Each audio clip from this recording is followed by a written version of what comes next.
Hi, this is Tim at the 1916 Company. Welcome and thanks for logging on. If you love this watch, email me directly, Mosso at the1916company.com for purchase pricing and availability questions regarding this watch.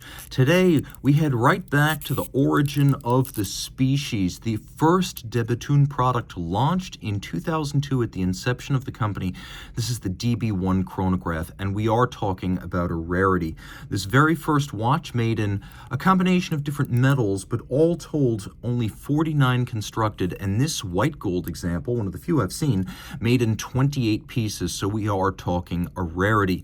A lot of folks who are extremely passionate about the independent watch space just have this insatiable urge to own a de Bethune, but because maybe they don't understand how broad the back catalog is, or that there's a variety of styles, they always say, well, the avant-garde is not for me. I can't get comfortable with a DB27 or a DB28 or a Dream watch.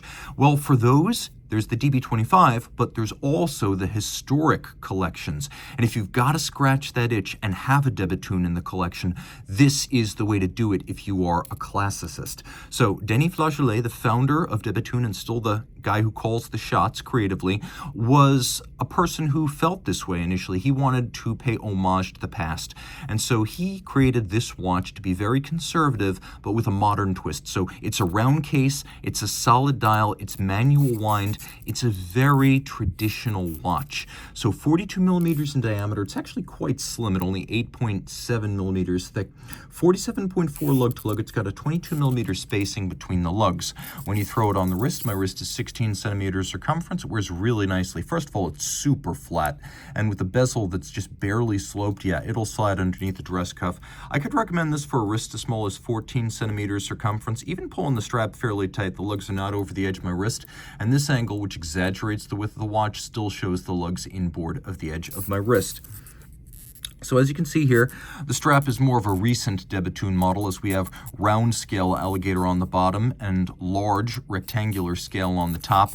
It's a black matte finish. You can see it's got a shear cut and lacquered edge and a monotone stitch, and because the lugs are drilled fairly close to the case, a curved spring bar is used to ensure there's no impediment to the motion of the strap. So gator on both sides is one of those features that does make a strap a few $100s more expensive, but you're also seeing it on the best watches more frequently these days. They're going with double gator for a longer lasting strap.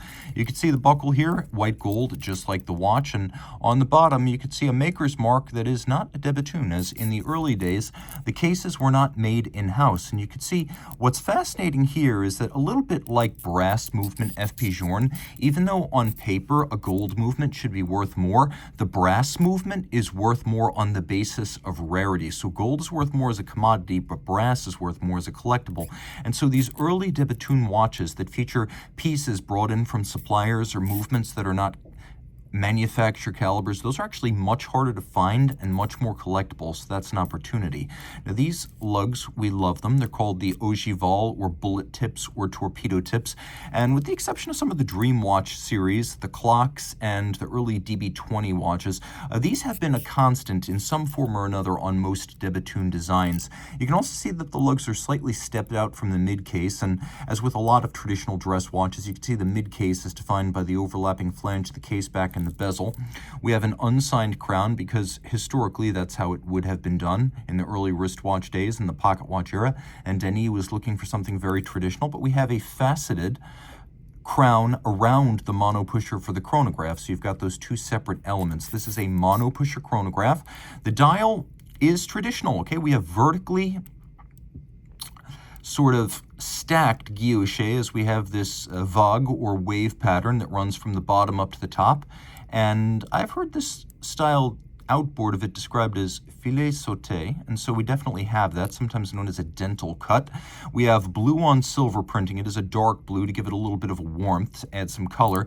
And then you can see we have these fired Breguet style or modified Breguet style hands, but this is very classical. We have a dial with Roman numerals, guilloche on a silver white base, and then Breguet style hands. Like I said, this is not going to be the avant-garde. This is not a spaceship for your wrist. So if you want something that is a little bit more conservative and perhaps a little bit more geared geared towards elegance, this is going to give you that. The watch does feature a mono-pusher chronograph, and the column wheel action is superb. Inside, we have a movement that was actually co-developed by Denis himself and F.P. Journe when they were partners in THA during the 1990s. Now, most people know this movement from the Cartier Tortue Monopoussoir, and it is basically the same architecture.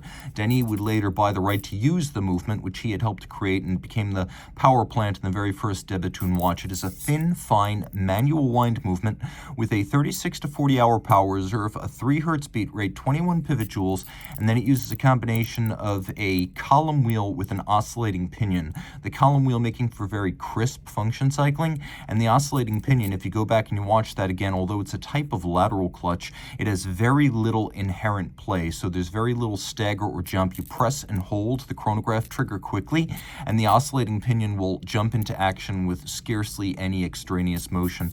In theory, back in the day, it was 30 meters water resistant, but I probably wouldn't test that theory today. It is a dress watch after all, and borderline vintage.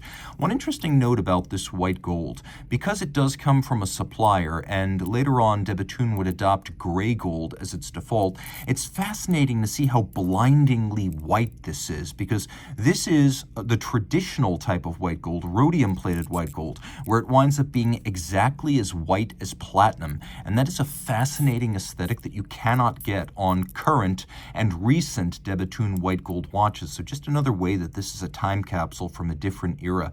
If you love this watch, reach out to Team Mosso at the 1916company.com for purchase and pricing details.